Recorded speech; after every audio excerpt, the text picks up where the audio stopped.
It's Art School Live with Eric Rhodes.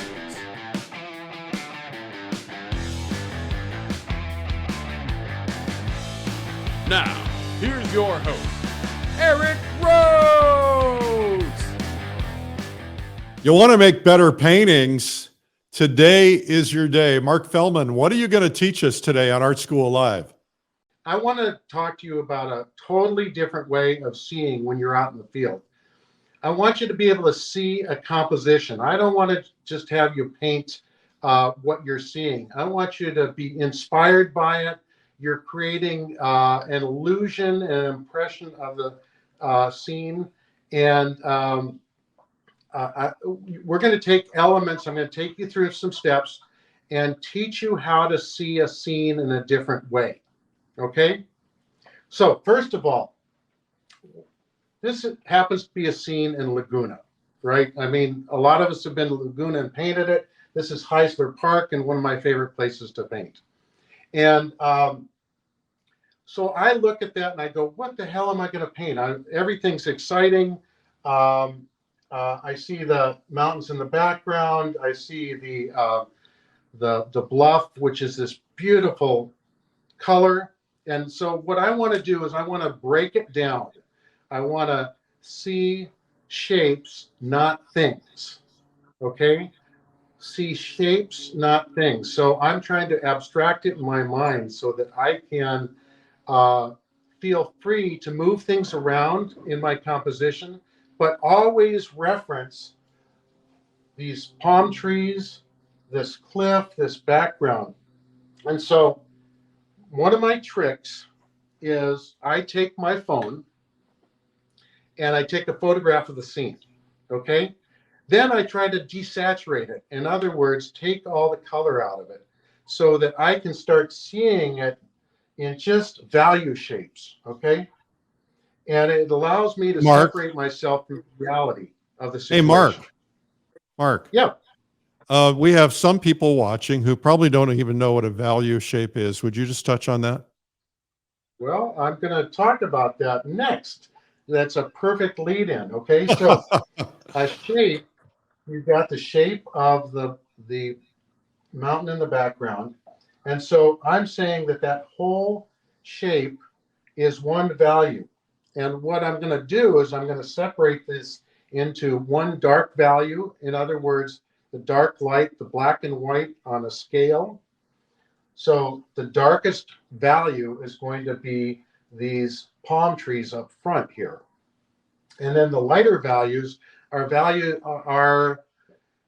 the black and white of what's in the light. Okay, so this is in the dark, so it's the darkest value. And then I've got some values like this white of the foam of the ocean. And then I've got these middle values here, which are kind of halfway down the scale, about a 4 or a 5. Okay, so I'm starting to abstract this and see it as shapes and not just a tree and a cliff and that sort of thing. I want you to see this because what it's going to do is it's going to free you up to be able to move things around in a good composition. And I'm going to show you how I do this in a composition, which can be very powerful. I have found that if you look at a great painting, it's really the composition that makes it work so well. And the magic trick is that you don't necessarily always see it as a composition, but it just is very pleasing to you. Everything seems to work. So what I try to do, I break the scene into 5 different distinct shapes. I've got the mountain in the background, I've got the cliff, I've got the palm trees, I've got the water. And this is a thumbnail that I can do in the field to kind of break it down in my own mind. Then, like I was saying before, I create 3 to 4 different values. So darkest value, the darkest on the scale of light to dark. I have a medium value here, and then I've got the light of the cliff.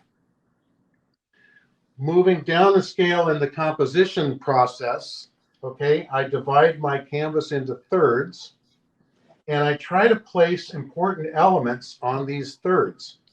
Again, this is creating a dynamic composition. And then the last thing I do is I try to accomplish either 2/3 dark, 1/3 light, or 1/3 dark, 2/3 light. So again, coming back to these thirds. So that's my kind of thumbnails that I do.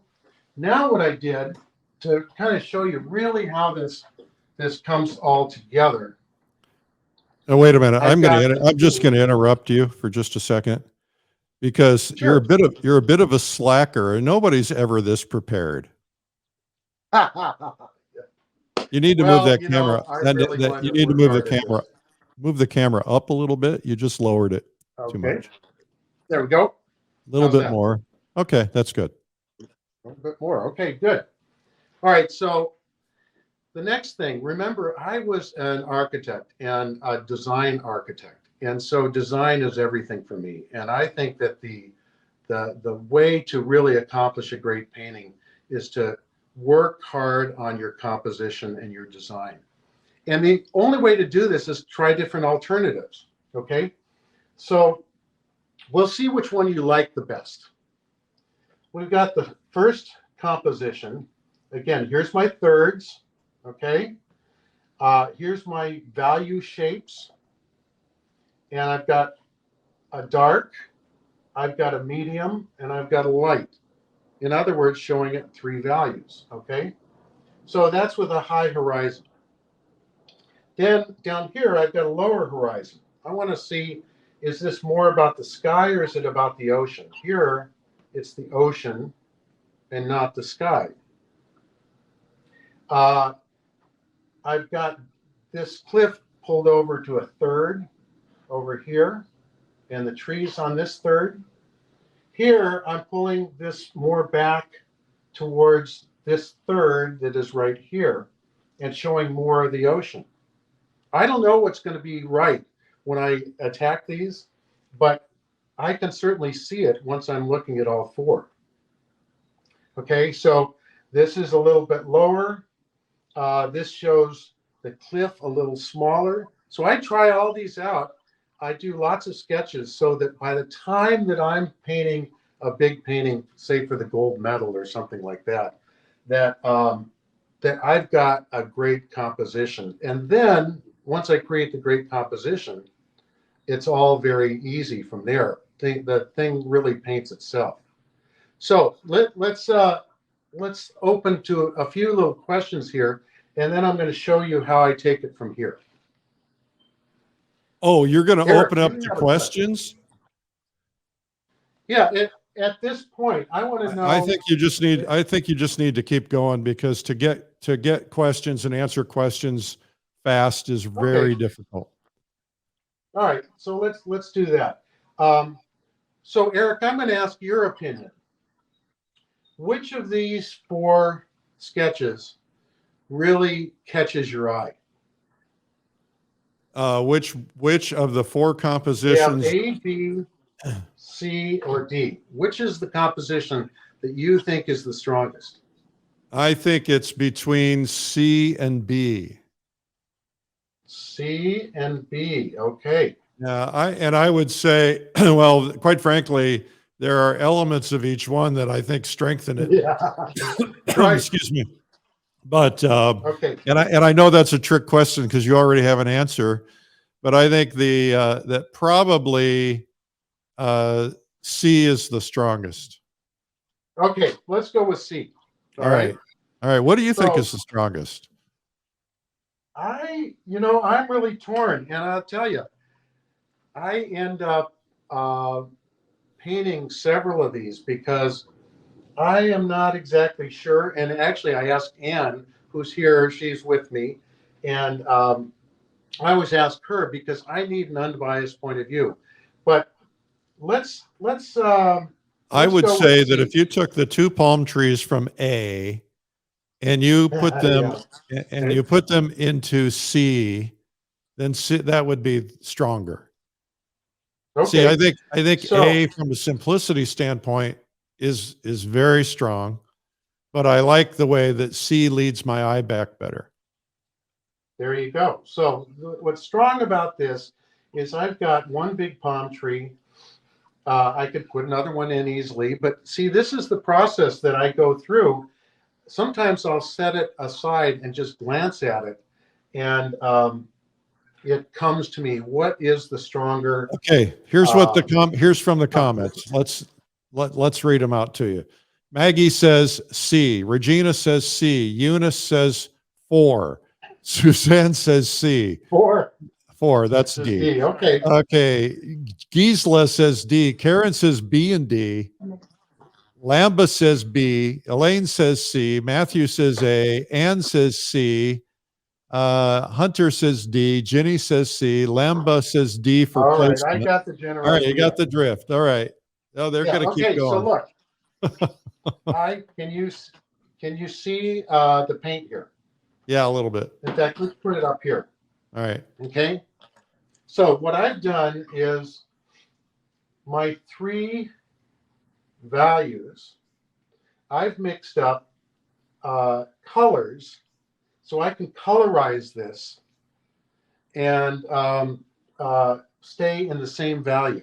Okay. All right. So I'm going to start with my darkest dark. So what, all 3 of those are in the same value? No, No, I've they're got the not. lightest value, the Okay. mid value, and the darkest value. All right. Okay. Okay. And I'm going to start with the darkest value. Maybe I'll darken it just a little bit on the edge. Okay. And I'm going to start by painting over this this kind of black and white. It's really warm and neutral color, but this is the value that I really want to shoot for. Okay. So I'm doing it very loosely, but I want to show you that I can colorize this in a way that that keeps this value system that I've set up, and then I can start working from this to colorize this, but stay in the same value. Okay. Yep. Now, the next value in the light, and I'm working from dark to light, is this medium shape right here. And it's a little bit warmer shaped because it's closer to you. So if we talk about temperature, I can stay in the same value and I can adjust the temperature a little bit. I can go warmer or cooler in the temperature. Okay. This is a little bit closer than this. It's pretty close to the same value, but I'm going to have this kind of greenish color that I've mixed up, and I'm going to put this right next to this dark color, and it's all starting to work and it's staying in the same value. Like that. Then if I then step back, I've got, see how this green and this bluish, it's got a little pink in it, is pretty much the same value, but it steps back because it's much cooler. So I'm starting to get this atmospheric perspective in here that starts making that painting. But again, I've stuck with the same composition, and it has this depth because I've got a dark up in front that's a little bit warmer. I've got this medium value in pretty much the same, but this is cooler and that's warmer. Okay. And then we said that the water, which is a deeper blue, is about that same value. And I'm going to make that beautiful blue ocean kind of that bluish color in that value. We're going to create this like that. We're going to cover this up. And again, that value is reading, the value structure is reading of this. I'm going to get into the palm tree, which is going to be a little greener. Are your value studies And dry? yes, they are. They Okay. are. I painted them over the weekend when I was watching the Final Four, when I was watching Duke Yeah. win. Okay. Then I take this kind of yellowish color and paint the cliff, and see how that's all pretty striking. I mean, I've spent 5 minutes colorizing this, and it's because I kept my values, it's starting to read. How's that read there? It reads. Okay. It's Now striking. it's striking and powerful. I'm going to take this white, okay, and paint this foam. Gotta always keep your brush as clean as possible. Some people will paint their whites with a different brush. Not me. Yeah, well, I'm trying to I like mud. I know you can keep you this can only afford one brush simple. because you're a poor San Diegan who has to pay for expensive housing and high real estate taxes. So you want to know the brushes I use? Not I particularly. love rosemary brushes. Um, they're the best. And I paint on Raymar panels, which I love a lot. I use Gamblin paints and Hughes paints, which I love a lot. Let's do this sky while we're at it here. And a little bit of blue in there will be just fine. It's hard to see the sky because the light's reflecting it out. But Right, when you right. step But in you front get of the the general light, idea because I'm keeping that value. So I'm trying to hold these values as much as possible, and it allows them to stand out, these various shapes. Okay. So now I've got kind of the next step in this evolution of painting, but I've got my values working really well. I've got 3 values. I've got about 5 good shapes here, and I can then start putting in detail. Like the Hotel Laguna is back here. I'll probably put some white for the foam crashing. I can start getting into detail, but I've got my basic composition, and the composition is strong. So that I feel that something like this is really worth painting, and I'll show you. So I've taken this because I painted this a few times, but this is the sort of thing that I can then come up with, and I can start getting some ins and outs in these waves, so they're not quite so graphic, but you can see that I've got my light value back here, my strongest, most colorized value in here of these cliffs, and then these palm trees in front, and it all holds together. So that is really what I want to say, and I'll go at it one more time in a way that we need to see these almost as abstract, right? I don't want you painting the scene perfectly the way that you see it. We try to enhance color.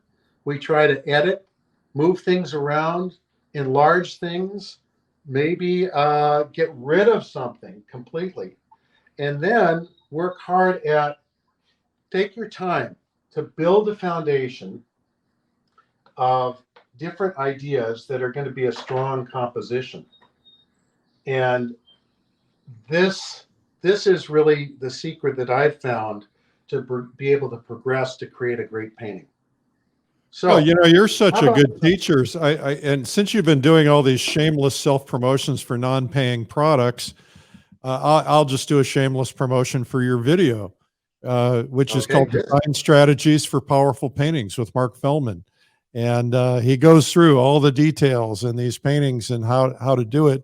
and those are available at painttube.tv. All right, now I've done my job. Okay. I can give Mark trouble because we're friends. Yeah. But Yeah, it's interesting. The reason that I started doing some of these videos was when you can crystallize your thinking and you can start talking about it and teaching it, it makes it so much stronger. I remember when I was doing my streamlined video, I thought, if I just follow my steps that I'm telling everybody else to follow, then I'm going to be a stronger painter. And it's really come together like that for me. I take the time to go through understanding a scene, analyzing it, breaking it into shapes, and then creating a strong composition. And if you do that, you're going to make such a big change in your work that you'll be very surprised, and people will say, wow, you're learning something new. What is it? And then you start telling them about it, and you can explain why your work's so strong. That's an important concept, Mark, because planning is everything. And, I was out painting in San Miguel this weekend, all last week, and I kept struggling with this one scene. And so I thought about it all day. I thought about I didn't sketch it out, which I should have, but I had it all done in my head. And then when I got up there and I nailed it, and all of a sudden you're getting all these positive feedback comments from decent artists and saying, hey, you nailed it. So it has a lot to do with planning. Absolutely, if you can. Yeah. Now, I'm probably biased as an architect because I think planning's everything, but I think that planning and doing thumbnails and these quick little sketches are going to get you a lot further down the road. Absolutely. Well, this was a good lesson, Mark. So tell me, what are you doing in May? Oh, in May. Well, first of all, I'm ending up at the plein air convention, which I have not missed one convention since the very beginning. Is that true? I didn't know that. Yes, I go every year because it's like returning to summer camp. I just love it. I see all my friends, and it's really a fabulous time. To warm up for the plein air convention, I'm going to go up with Kathleen Hudson and Mark Shasha and a number of others to southern Utah and go paint for a week, and then we're all going to head down to the plein air convention. So I'm going to be raring to go when I get there. I want to go. Yes. Yes, I know. I know. But you notice he just kind of like, well, I didn't give you an invitation. Yeah. Eric, you're always welcome. Yeah, always right. Welcome. Right. Well, I'm sorry I'm busy that week. What I do have coming up in April is the Olmsted Plein Air Invitational. And then I got into Easton this year, which I'm really excited about, which is the East Coast it's the big event on the East Coast. And then in October is Laguna. So I've got lots of fun things coming up, and I'm gearing up to paint really well for those. All right. Well, that's terrific, Mark. Thank you so much for doing this today. And if you were going to tell somebody who's never, ever been to the plein air convention, just 30 seconds, 30 seconds on what it's like. Go. Yeah. Okay. So the best part about it is the people that you admire so much are all there. They're going to be teaching you. They'll talk to you. I mean, I was stunned how open and friendly everybody was and inclusive. And it's almost like drinking out of a fire hose. There's so much information, so many things to do. It's just a blast, and you're exhausted by the end of it because you've done so much. Sounds good. All right. Well, thank you, Mark. I appreciate your feedback today, and thank you for your mastery of technology. Yes. Thank you so much. All right.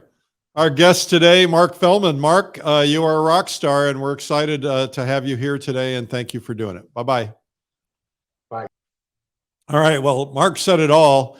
and more. A lot of great lessons. So I was just thinking, I don't know if you saw this in the comments, but just thinking what I ought to do is a book. And the book would be the essential lessons from each of the artists that we have been having on this broadcast for I don't know how many days now. We'd have to total it up, but it's been over 2 years, almost every day for 2 years. And so an incredible opportunity. We could just take all those lessons and take screenshots. And who wants to do it for me? Anybody? All right. Anyway, that's all I got for today. I want to remind you guys that if you want to go to the plein air convention, you really should get signed up. First off, you want to stay at the main hotel. It's just makes the experience so much better.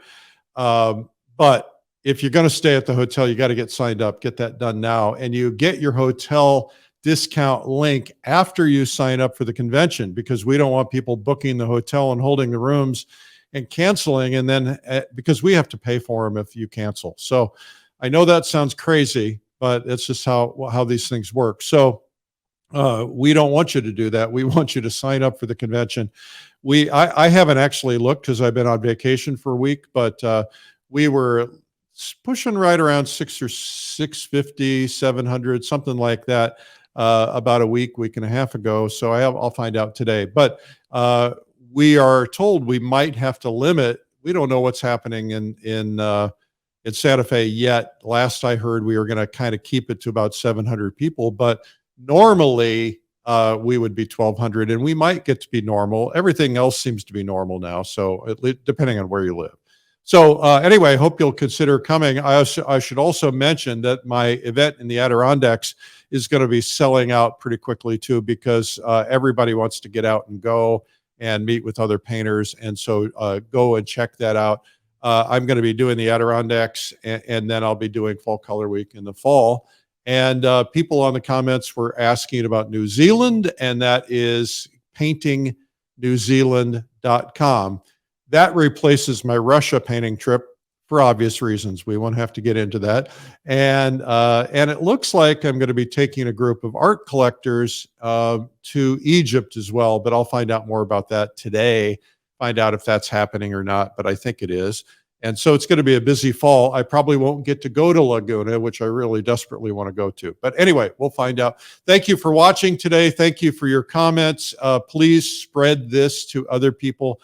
It's so exciting when you're walking down the street in San Miguel de Allende in Mexico, and a guy stops you and says, "Hey, I've been watching you during the pandemic, and ever since then, and I learned to paint."